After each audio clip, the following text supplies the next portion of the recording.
Okay, so here's where we were last time. A quick reminder, don't forget to do the attendance code, the attendance quiz. There's the number on the board right there. So anytime in the next 55 minutes, I guess. Quiz should be up already. Right, so here's what we were talking about last time. We were talking about this theorem that relates dimensions of kernel and image. Surprising, we talked about that last time. And I made the observation that in a very large number of cases, whenever you have a finite dimensional domain, right, really this is just an old theorem warmed over. Now, there's details that have to be filled in. I still owe you an explanation. How is it that we know that simply having a finite dimensional domain, that every linear transformation on a finite dimensional domain can be written as a matrix? How do we know that fact? It's going to be after spring break before we can actually do that, but that will come. Okay, and then finally, we talked about a corollary of that, which is when you're talking about a bijective, so perfect pairing, every point in the domain, every point in the target, there's a perfect pairing, perfect matchup between those inputs and outputs. The dimension of the domain and dimension of the target are the same.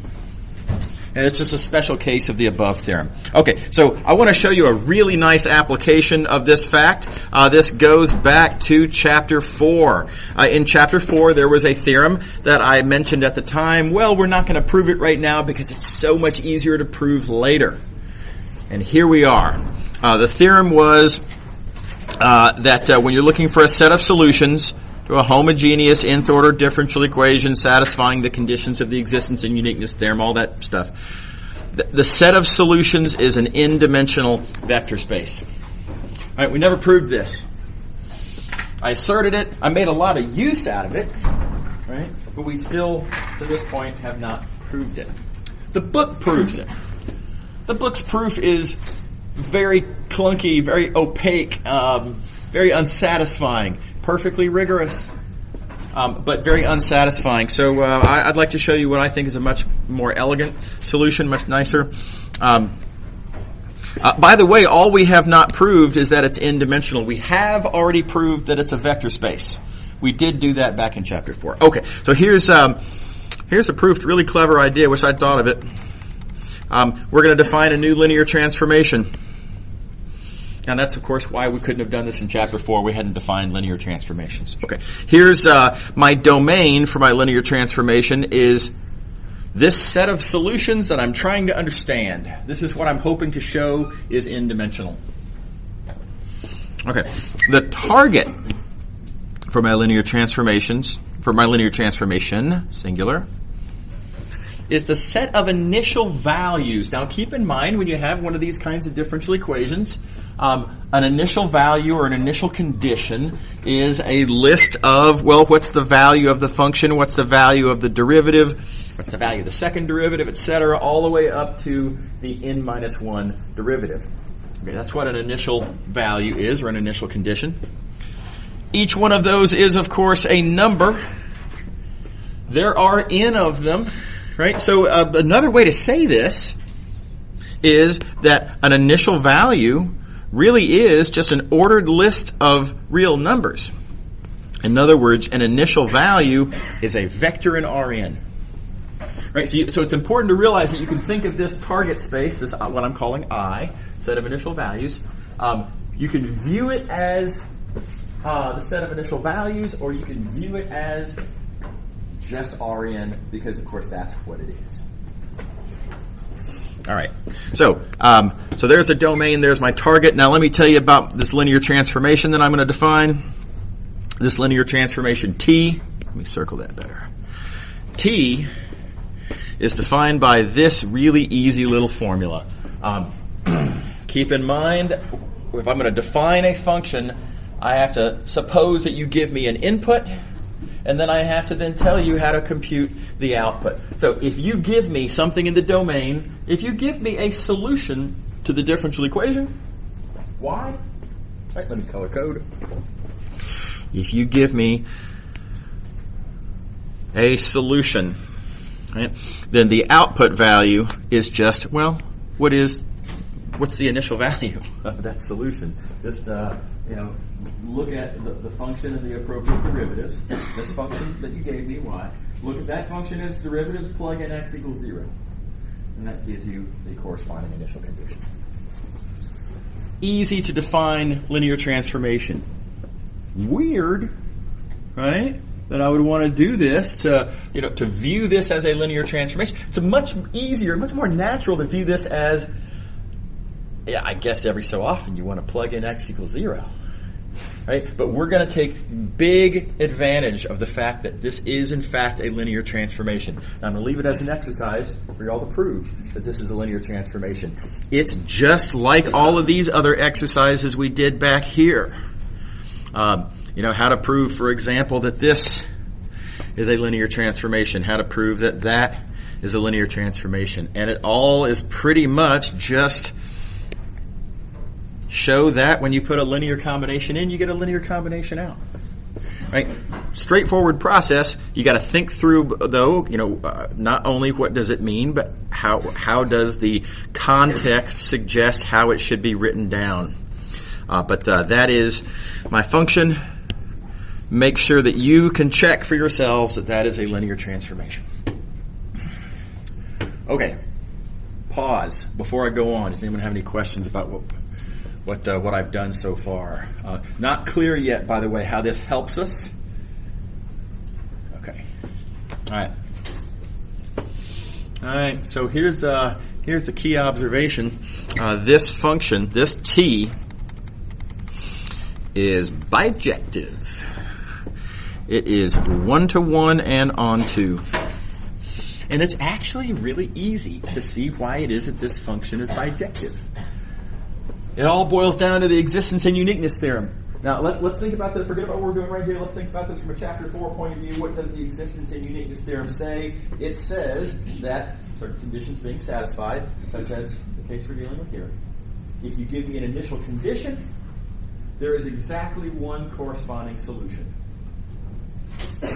All right, well, let's translate that in this context. For every initial condition, there is exactly one corresponding solution.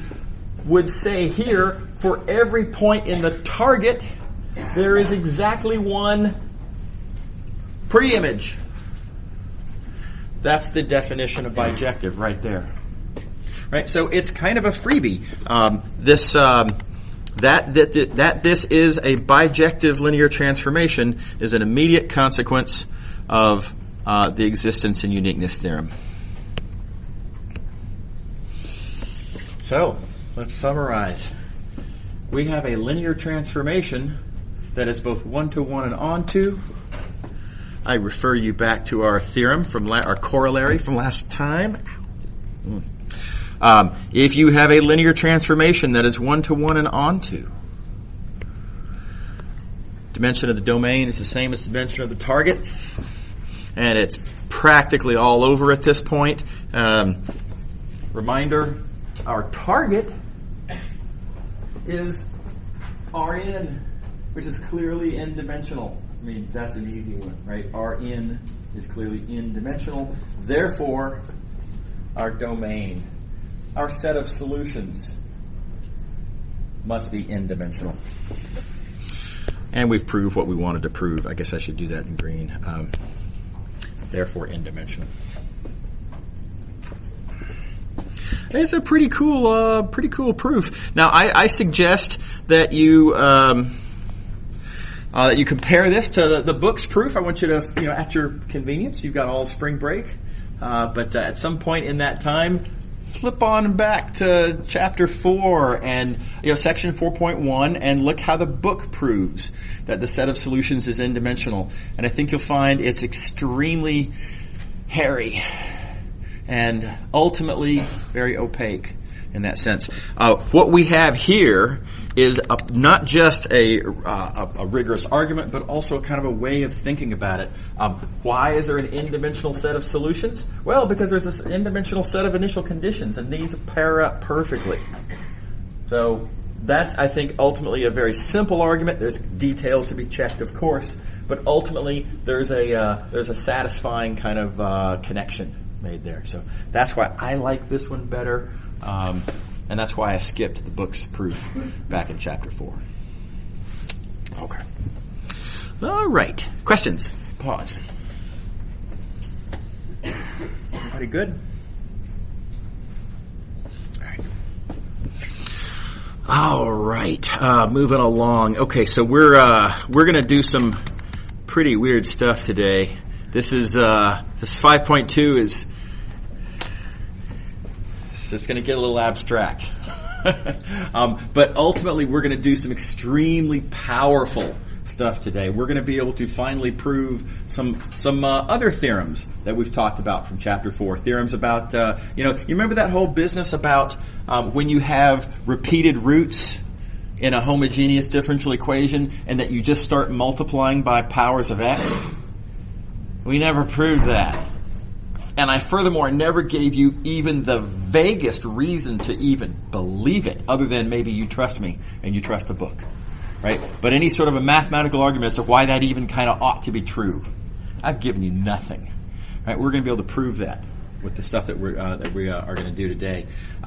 Likewise, with particular solutions, that business about the unfortunate coincidence, and when this mysterious unfortunate coincidence happens, that if you just multiply everything by x to the power of the multiplicity, then magically everything comes together. I've given you no reason. Well, I gave you a very hand-wavy plausibility argument of why it's not obviously garbage. Right? But that's not I hope you did not find that very persuasive. It's not intended to be persuasive. Okay. So both of those things we're going to be able to address with these tools that we're going to be talking about today. So it's a little abstract, and it's kind of a long road to get there, but it has great effect. So here we go. What we're going to do is we're going to reinterpret linear transformations in a new way. We're going to view them as objects. Try to, for the purposes of what we're doing here, set aside the fact that linear transformations are functions. We have a certain point of view in our mind about, when you think about a function, it's you think of it as a process. It takes something in, it spits something out. And it's, there's a picture you have in mind of what a function is. I want to think of them now instead as kind of a little elemental objects on their own. Side note, we've done this before. We've done this with matrices. Right? The very first thing that we wrote down about matrices was it's a shorthand to represent a system of equations. It was just a shorthand. And then we said, okay, but let's think of these as elemental little individual things on their own, and what would it mean to add them? What would it mean to multiply them? We developed an algebra of matrices. Right? Same deal. Right? So, in fact, the algebra that I'm going to define here, I'm actually going to give you a little bit more motivation even than we did for matrices. So anyway, let's dive right in. What does it mean to add two linear transformations? This is a very natural formula, I think. In fact, we're just going to steal from a formula that we used a long time ago. We talked about the vector space of functions, and what does it mean to add two functions? Well, these are functions. And what it's going to mean to add two of them is just add the output values, just like we did back in chapter 2. Okay. Likewise, here, what does it mean to multiply by a scalar? Well, it means to multiply the output values by that scalar. Perfectly natural choice there. Familiar choices. I do want to point out one thing. This statement, for example, doesn't look like much of a statement. It looks like, well, isn't that sort of obvious? Doesn't this have to be true? I want to point out that's not really the case. Keep in mind that symbol right there, that means addition, but specifically it means whatever is the addition operation on the kind of objects that these are. These are vectors in the target. These are vectors in W. So that plus means whatever addition operation you've already assigned to W. Okay. That is not what this means, right? That, tragically, it's the same symbol, right? The same little plus sign, right? But here, this is a new operation that we're just now defining, right? So, in effect, we're defining our new operation by way of an obvious connection to an existing operation. Yeah? So would this be analogous to like vector space addition? Well, kind of. I mean, so this is a vector space addition right here in W, right? So what we're defining here is, I mean, this is an addition in a new. Yeah, it is a vector space, but it's going to be more than that. It's going to be a full algebra. We're going to define what it means to multiply, and of course, we don't have that in vectors. We have scalar multiplication, but we're going to talk about full-on multiplication of these objects. So it's going to be more than that. Yeah. Okay. Alrighty. So, so now I can't define multiplication this way because W is just a vector space. You can't multiply two vectors in a vector space. That's not a thing in vector spaces, right? So we're going to have to come up with a different idea for how to multiply vectors. Here's what we're going to do for two reasons. We're going to do this because this is what everyone else does. This is the standard definition. But also, if we make this choice that I'm about to show you, wonderful things are going to happen, right? We're going to end up with a really nice algebra that behaves like we would want an algebra to behave, pretty much. So here's the short version. If you have two linear transformations, multiplication means composition. Again, this is a choice. And it's going to end up being a great choice, as we'll see in a moment. All right. So you give me two linear transformations, S and T. I can take whatever vector I want to apply to their product to. That input vector, I can first plug into whichever linear transformation is on the right. First plug it into T. Note that what comes out when you plug it into T is a vector in the vector space W. Oh, that's perfect. Vectors in the vector space W can go into this next linear transformation S. So we then subsequently apply the linear transformation S, whichever one is on the left. And then out comes an output. So that's the formula for how you compute with this new linear transformation called S times T. So, short version. Multiplication of linear transformation is just composition. Okay. All right, quick pause. Is everybody on board so far? Do watch out for that. There's a nasty little landmine here. And that is, I don't know if you noticed this, but on the page, it kind of looks like the letters are in some places kind of backwards, right? So let me walk you through it. The way I've written these linear transformations, T acts first, so we go from V to W, and then after I'm in W, S acts next, taking us from W to U. So T is on the left because it's first, S is on the right because it's second. Left to right, just like we do. Okay? But then when we write down the multiplication, T is on the right, S is on the left. So what's going on there? And this is just an unavoidable consequence of how we write functions. We write functions on the left of what they're acting on. So the one that acts first, it may be first is kind of on the left side from this point of view, but because it's the first thing that you write on the left here, it ends up being on the right in this point of view. This is how stuff gets written down. There's no feasible way to deal with this. Any way to deal with this is highly, highly unsatisfactory. So this is just how it's done. So heads up, right? Do be careful. Personal story. When I was in grad school, research problem that I was working on involved composing a bunch of functions. They weren't like this. They were different in very weird ways I won't talk about. But I was composing, and there were, in this context, composition I was interpreting as multiplication, and so I was dealing with morally an equivalent problem, and I botched it in one spot. One spot. In a calculation that had taken me a month. And at the end of that month, I found that I had made this mistake in one spot very early on in the calculation. And therefore, everything that I had done for that entire month was junk. And I had to take a month's worth of work and just toss it in the trash can. So I don't make that mistake anymore, right? I have learned through painful experience to always be ultra careful about, wait a second, which one's first, which one's second, is it on the left, is it on the right? I'm highly sensitive to that. So I hope y'all will not learn from the same school of hard knocks that I did.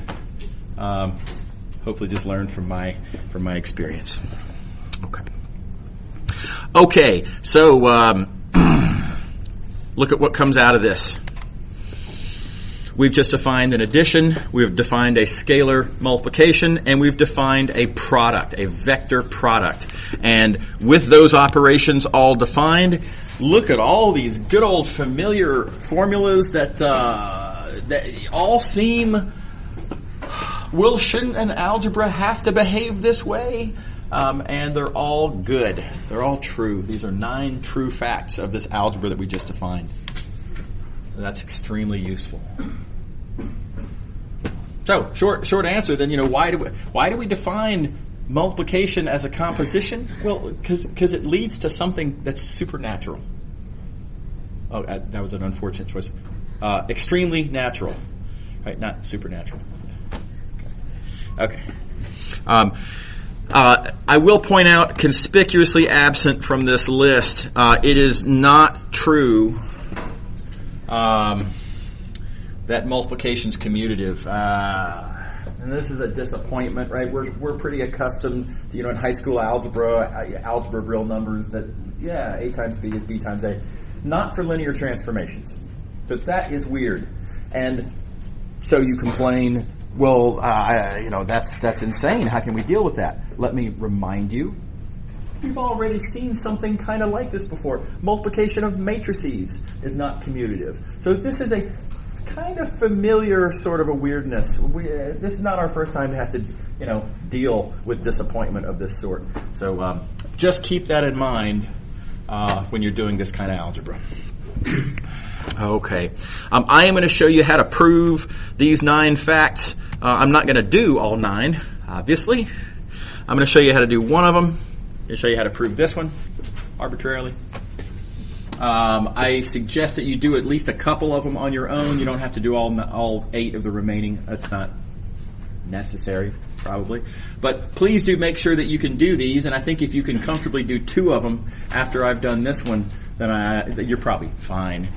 So here's the way we do it. I want to show that this is equal to that. Recall that these are linear transformations, aka functions. How do you prove that 2 functions are equal? You can prove 2 functions are equal by plugging in the same thing into both and confirming that you get the same thing out of both. Right, if 2 functions have the feature that whatever you plug in, you always get the same thing out, same function. Well, okay, so here we go. How do I compute that thing? Well, notice I have here a product of 2 linear transformations.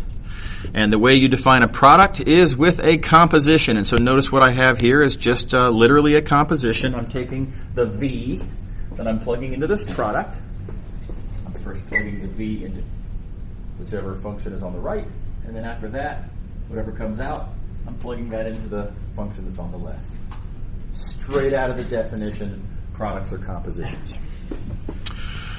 Okay, what do I do with this? Well, notice I have here a sum of 2 linear transformations. How do I plug something into a sum of 2 linear transformations? Well, the rule says you plug that same thing individually into both of the linear transformations,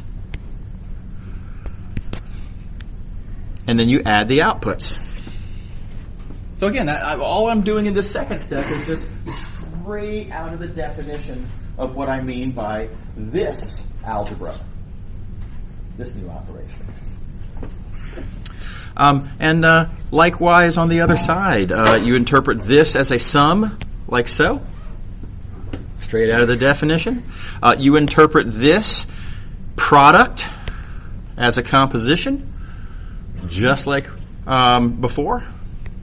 And ditto for this term, and lo and behold, we get the same thing out on both sides. Therefore, these two functions are the same as required. So it's a very pluggy-chuggy kind of proof. Not that much to it, other than being careful about strictly interpreting what these operations mean. You know, these new operations we have on linear transformations. Any questions about this proof? Just give it some practice. Okay, try a couple of them on your own. Okay, so these are the tools that we need. This is the algebra of linear transformations we've just developed, and with that done, I'm gonna build up some structure to work with inside of this algebra. Step one, let me remind you, we've already defined this linear transformation. The differentiation linear transformation. We're just going to do this on C infinity. And D means whatever function you give me, I'm going to take a derivative. And that's a linear transformation. We proved that last time. Here's another seemingly silly linear transformation. Yet another good practice problem. Make sure you can do this. It's just a matter of writing it down. But new linear transformation called TG. It's based on this function g. And TG says whatever function you give me, let's say f, I'm going to multiply by g. Right? So you might call this the multiply by g linear transformation. Kind of silly. Right? Not hard to check, though, that this is a linear transformation. Again, make sure you can not only see how to do this, but make sure that you're comfortable with how to write that down comfortably, clearly. All right. Okay, moving along. With these things having been defined, I'm going to show you how to write all of this mess. Flashback to Chapter 4, right? This is the whole left-hand side of one of our Chapter 4 differential equations. All of this mess, I claim you can rewrite as a linear transformation acting on some function y. And this is just a kind of a direct check. Let's look at this one term at a time. What does this do to y? Let's break it down into steps. Here we have a product. Products are done by composition, so I'm going to start on the right and just start applying these linear transformations to what I'm starting with and just kind of keep going. So I'm going to take y. This says take n derivatives of it. And then when you're done, multiply by this function called qn. And notice, you get exactly that. Right, so this is just arguably a notational alternative, you might say. This term creates this term. Likewise for all the other terms. And so altogether, this is that. Now, reminder, we've already written this as L of y, right? We've already written this as, the action. Well, we've got this operator. We've called it an operator, L, acting on y. And so what we see is that L can be thought of as this algebra of linear transformations. And so the reason this is interesting is we've never seen this before. We've never seen L broken down into pieces. Right? L up to now has been this great big complicated thing that does a whole bunch of things all together. Now what we see is I can put it under a microscope and see what is inside of L. L is made up of a bunch of simpler linear transformations. So there's potential for us to tinker then inside in what we see inside of L in this way. All right. A quick little notational bit. This is nothing to worry about. This feels weird, but it's fine, and I just want to address it. I'm going to rewrite this as that. Here's why that's fine. Thinking of this as a composition of linear transformations applied to some function, TQ d to the n y would be, well, in derivatives, multiply by q, and it would be q y nth derivative, right? Whereas, what would this mean? That would mean, well, let's see here, qn, I'm just calling it, okay, fine, d to the n y. That would say, well, take in derivatives, and then once you're done taking in derivatives, clearly I'm writing here multiply by q, and so that gives us, in fact, the exact same thing. So, this is a perfectly reasonable rewrite of that. Which brings up the question, why did I write it with this whole t business in the first place? And that honestly was just so that I could underscore and emphasize that these are linear transformations. That's all. Right? So this notational shift is kind of a freebie. Okay. Alrighty. So with that set, here is a really surprising fact. Keep in mind we've got this L thing. This is a linear differential operator. And I'm going to make a seemingly outrageous assertion, and that it is P of D. And where P is the characteristic polynomial. Now let's take a quick pause. Let me explain why I claim this is an outrageous suggestion, seemingly. Two reasons. The most obvious of which is, does this even make sense? P is a polynomial, right? Doesn't it feel weird to put something other than a real number into a polynomial?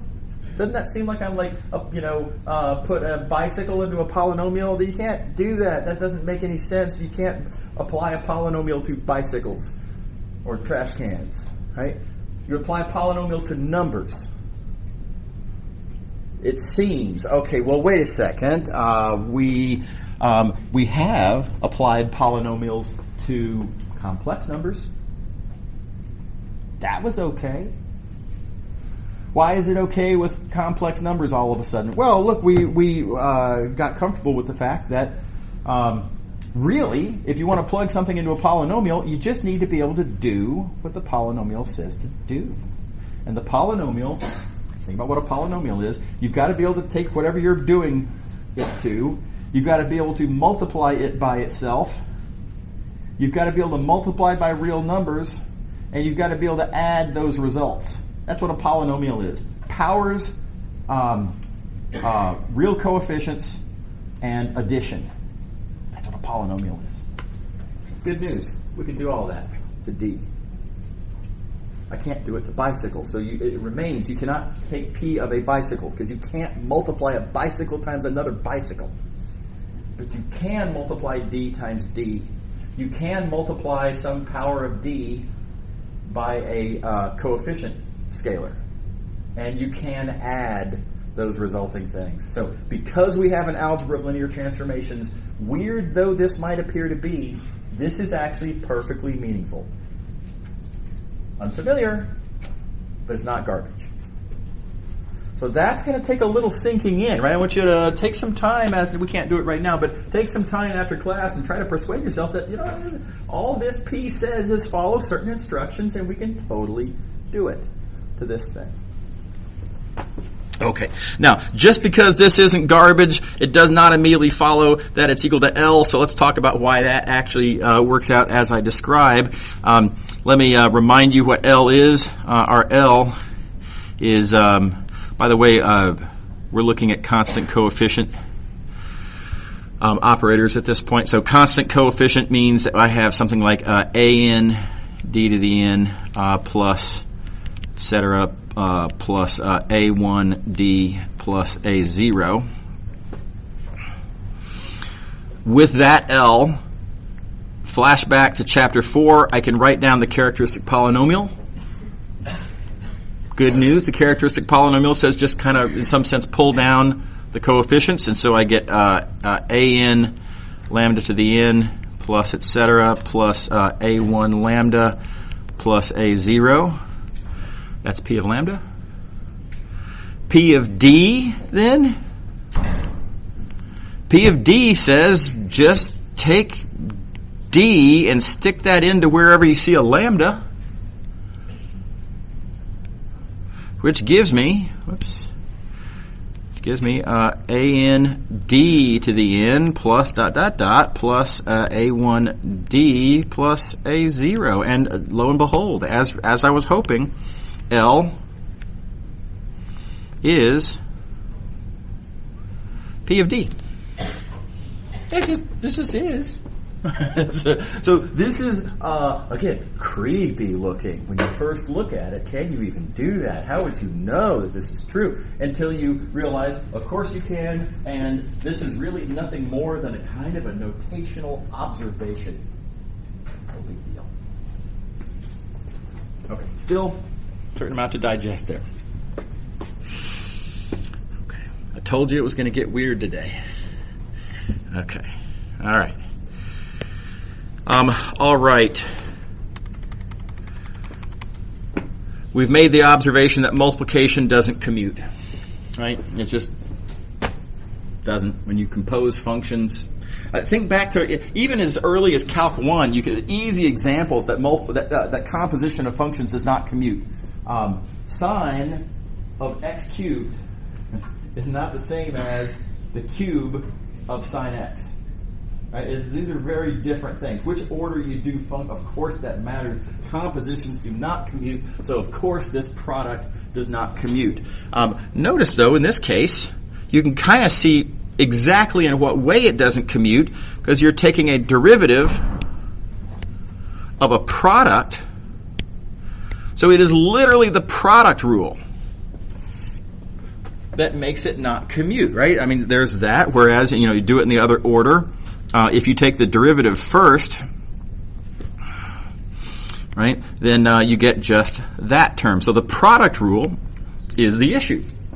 That's the discrepancy. So clever observation then to make is, all right, well, if what if g prime were 0? If g prime were 0, then there's no discrepancy, and we do get the same thing. In other words, if g is a constant, if this thing that is the thing I'm multiplying by, if it's a constant, and hey, good news, we're looking at constant coefficient equations. So that coefficient function is a constant. Then no discrepancy remaining. These two things are equal, and therefore these operators do commute. So now that's a little bit of calculus, just a little bit of Calc 1. Just don't forget how the product rule works. But we get a kind of a deep sounding result. And so let's say this now in the language of algebra of linear transformations. Constant coefficient linear differential operators commute.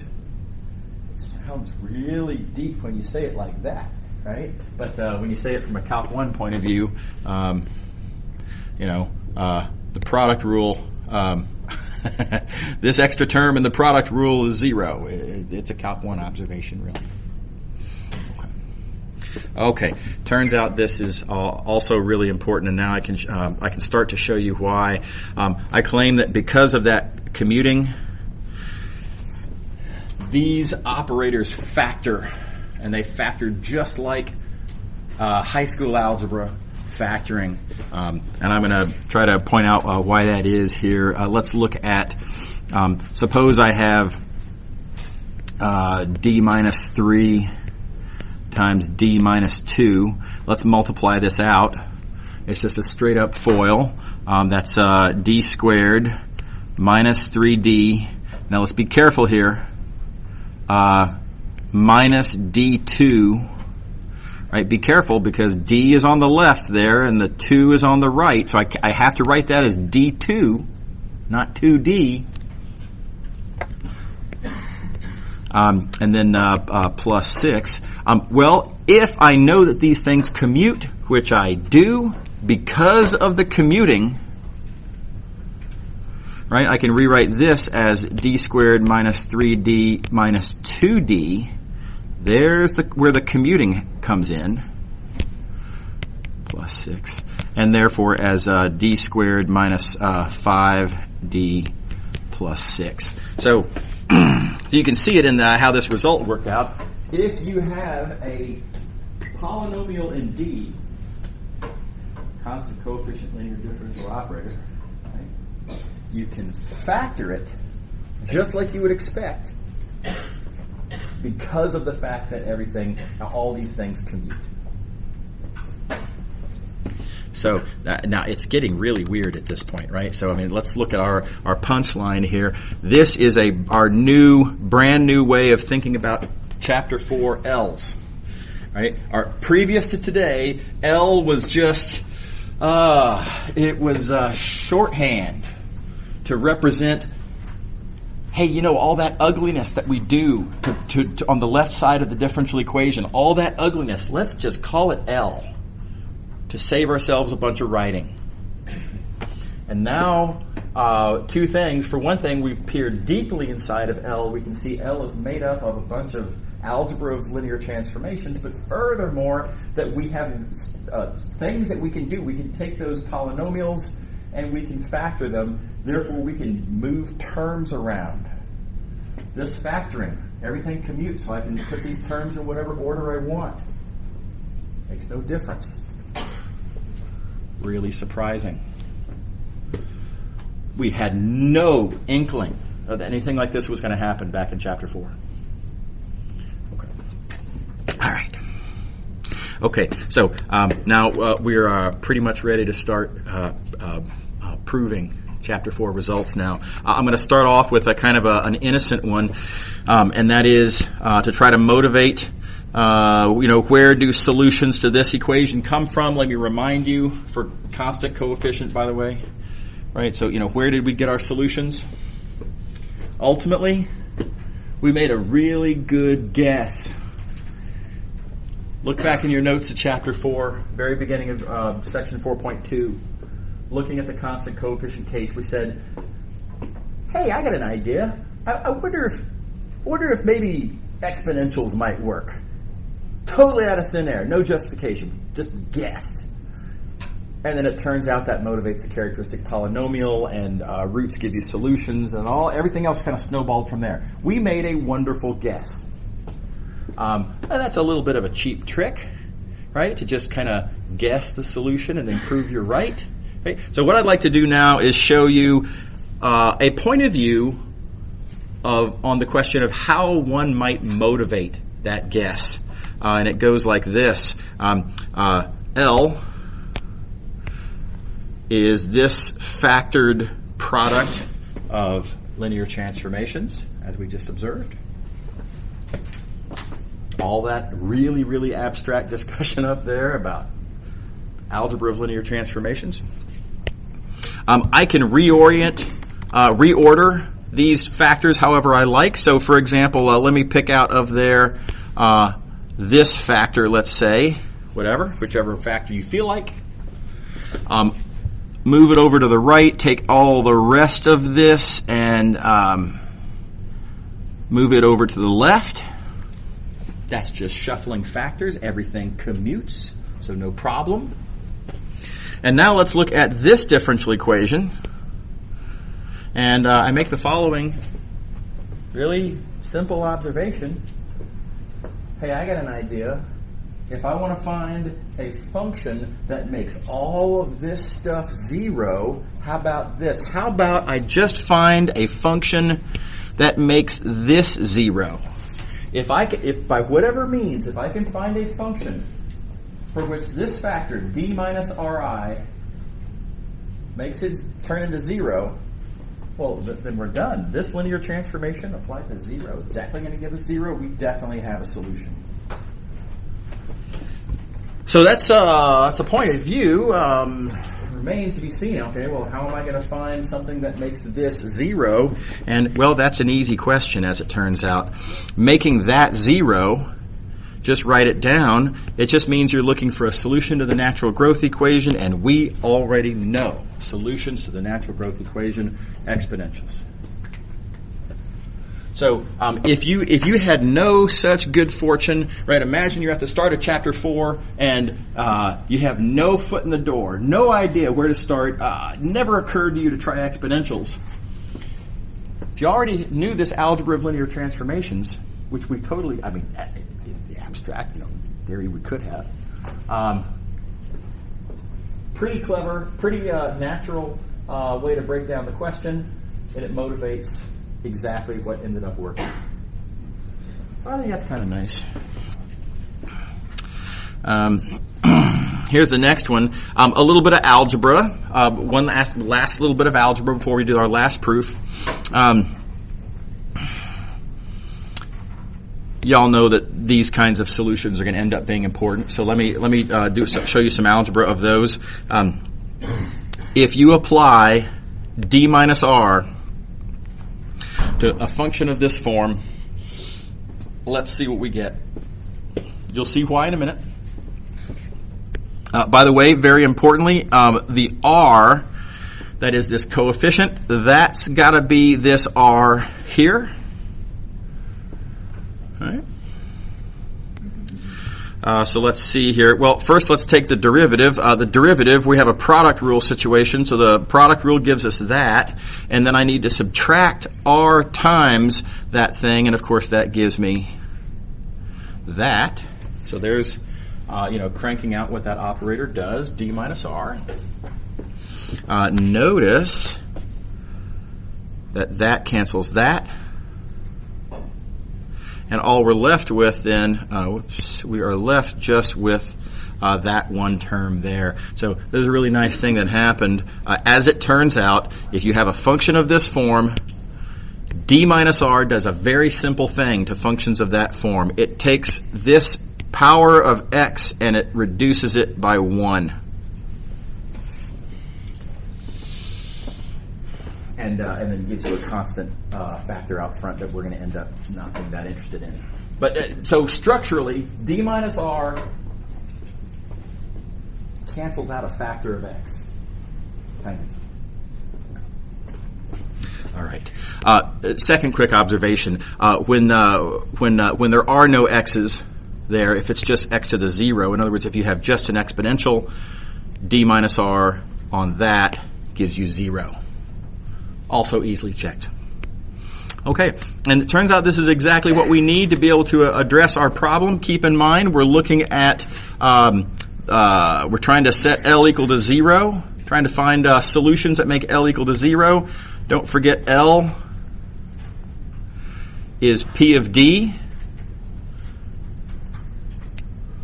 I'm going to rewrite P of D as this. Notice the premise here that our characteristic polynomial has a root r of multiplicity m. Right? That's the scenario that we want to consider. Somehow, we asserted back in chapter 4 that when you have a root of multiplicity m, just start multiplying by factors of x and everything's going to work out, and we gave no demonstration of it, but let's see how it all in fact works out. Here's that L again.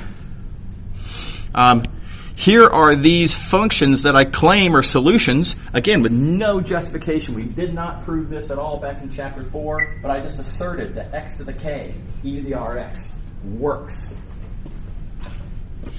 And here's how you know. Don't forget, d minus r, d minus r is going to take whatever that exponent is, and it's going to reduce it by 1. Right? Look what I've got here. I've got a bunch of factors of d minus r. Let me separate those d minus r's appropriately. Just rewriting those d minus r's. And here, I've got k factors of d minus r. One at a time, as I apply d minus r's, these factors of x are going to reduce one at a time, right? So we've got k d minus r's. That's going to reduce this exponent k times until there's nothing left. There's no remaining factors of x. Right now, there will be those scalars out front, and so that gives you a k factorial. But there's no remaining factors of x. Okay. What remains then? Okay, so all of this is accounted for. What remains then is one more d minus r that applies to this e to the rx, and that's 0. And we're done. Right? So we've got 0 here, and then who cares what the rest of this linear transformation is? We've clearly got 0. So therefore we have a solution, L of y is equal to 0, and we have found homogeneous solutions. That's why these functions work. Okay, we'll pick up here on Monday after break. Y'all have a good spring break. See you later.